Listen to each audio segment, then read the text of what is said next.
चलिए सवाल देखो। एक ट्राइंगल एबीसी, इसमें AB 12 है, AC 16 है, BC 18 है, AD मीडियन है BC साइड पर। हमें AD की लंबाई बतानी है कितनी है। अब देखो ये सवाल ऐसा है कि एक ऐसा ट्राइंगल है और ये हमारा मीडियन है, दिस इज मीडियन। ये है A, B, C और D।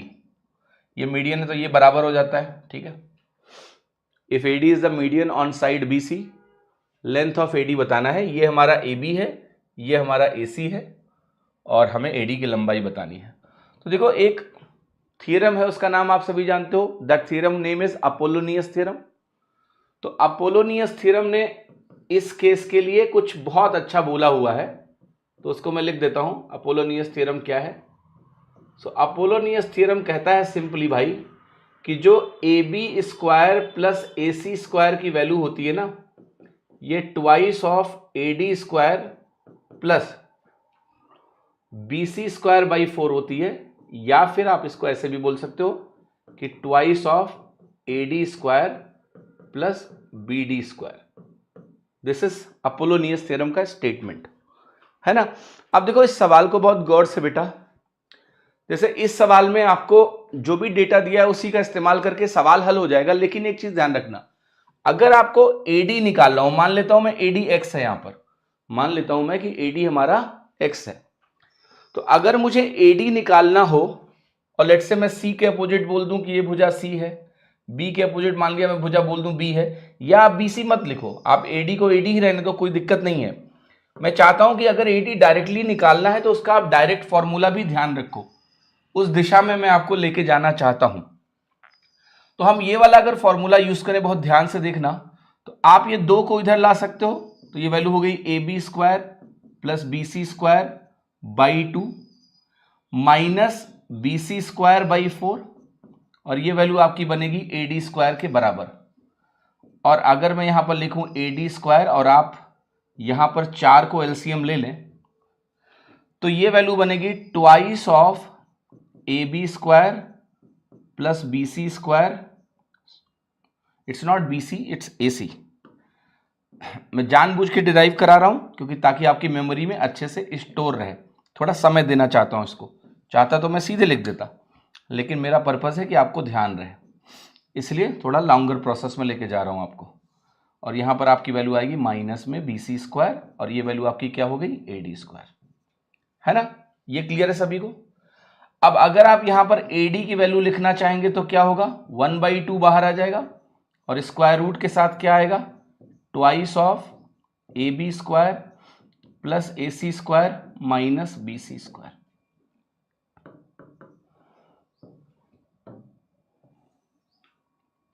तो प्लीज ये फॉर्मूला डायरेक्टली ध्यान रखें। तो जब भी आपको AD की वैल्यू निकालनी होगी तो ये नहीं लिखेंगे हम सीधे ये लिखेंगे। इससे क्या होगा, सीधे आंसर आ जाएगा। तो जैसे इस सवाल में अगर आप इसका इस्तेमाल करना चाहो तो एक वैल्यू आपको दिया है 12, एक वैल्यू आपको दिया है 16, और BC हमें कितना दिया हुआ है 18।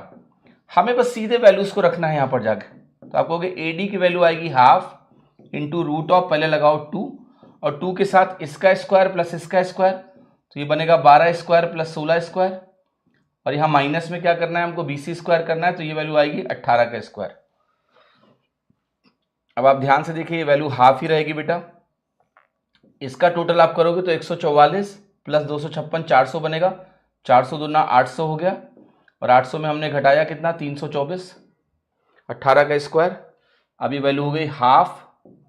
अब आप चाहो तो 2 को अंदर ले जाओ, 2 अगर अंदर जाएगा तो बटे में 4 हो जाएगा, 800 डिवाइड होगा, 800 4 से डिवाइड होगा 200 बन जाएगा, और 324 को अगर आप 4 से डिवाइड करोगे तो 81 आ जाएगा। तो वैल्यू आ गई √119, और √119 आपका आंसर है ए। कितने लोगों को बात समझ में आ रही है, हाँ या ना? I hope it is clear. कुछ तो बोलो भाई कि हाँ ठीक है सर, थोड़ा थोड़ा समझ में आई है, कोई दिक्कत नहीं है, क्लियर है ना? हाँ जी।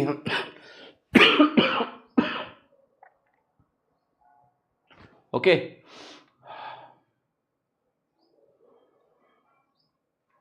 ठीक है। अब एक चीज और गौर से देखो बेटा, इस सवाल को हम डायरेक्टली भी लगा सकते हैं क्योंकि यहाँ थोड़ा लूप होल है। जैसे जे जो है लूप होल की तलाश में रहता है, तो जे मेरे कान में बार बार बोल रहा है कि गुरुजी इस सवाल में इसकी जरूरत नहीं थी, हम इसका उत्तर सीधे लगा सकते हैं। तो कैसे, जरा देखो, जे जो है उत्तर ना सीधे ए लगा रहा है, कह रहा है कैसे, मैं समझाता हूं। देखो जे ये कह रहा है कि अगर मैं इसको देखूं तो ये 9 है। अब जो x है, त्रिभुज की एक प्रॉपर्टी होती ना, तो त्रिभुज, अगर मैं त्रिभुज देखूं, ध्यान से देखो, ABD, क्या ABD एक ट्राइंगल है? यस, दिख रहा है यहां ट्राइंगल। तो x जो होगा ना बेटा, x ये सम ऑफ टू साइड्स यानी 21 से छोटा ही होना चाहिए। क्या ये बात तय है? x हमारा 21 से छोटा होना चाहिए। त्रिभुज की कोई भी भुजा दो भुजाओं, बाकी दोनों भुजाओं के सम से छोटी होनी है, तय। पता है, ये बेसिक प्रॉपर्टी है। अब अगर आप ध्यान से देखो कि x अगर हमारा 21 से छोटा होगा, रूट 119 की वैल्यू क्या होगी, कोई बता सकता है? अगर आप देखो, अगर ये 10.5 हो जाए तो डबल होके 21 हो जाएगा। आपको पता है 10.5 का स्क्वायर कितना होता है? 10 और 11 का गुणा करते हो तो 110 आता है और ये 25 आता है।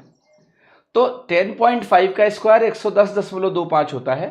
ये वैल्यू उससे बड़ी है, यानी ये वैल्यू 21 से बड़ी है। ये अगर 21 से बड़ा हो गया 2 गुना होके, तो 4 गुना तो होगा ही, 3 गुना तो होगा ही। यानी सिर्फ ए ऑप्शन ऐसा है जिसमें ट्राइंगल की बेसिक प्रॉपर्टी मीट हो रही है, बाकी कहीं ऐसा नहीं हो रहा है। इसलिए जे मेरे कान में बार बार बोल रहा था कि ये क्या कर रहे हो अपोलोनियस थ्योरम सर, सीधा तो उत्तर है ए, ट्राइंगल की बेसिक प्रॉपर्टी का इस्तेमाल करके। तो मैंने जे को कहा था, रुको बेटा, ये थ्योरम जानना भी जरूरी है। कोई जरूरी तो नहीं है कि एग्जाम में ऑप्शन से हो ही जाए, 2 ऑप्शंस ऐसे हो सकते हैं जो वैलिड हो। हाँ, यहां अगर ये सवाल एज इट इज आए तो जे बिल्कुल सही बोल रहा है, हमें उत्तर ए लगाना है और डायरेक्टली लगाना है। पर हमें अपोलोनियस थ्योरम को भी जानना है ना, हमें ग्राउंडेड भी रहना है और हमें हवाई शॉट लगाने भी आने चाहिए, जहां जैसा मौका वैसा शॉट। ठीक है, क्लियर है, समझ में आई? तो इसको कहते हैं ना cross relationship of the concept. जे इसी में बहुत स्मार्ट है, वो ना जो बेसिक कॉन्सेप्ट है ना उनका इस्तेमाल करके सवालों में कई बार कमाल कर देता है और उससे उसका टाइम बच जाता है।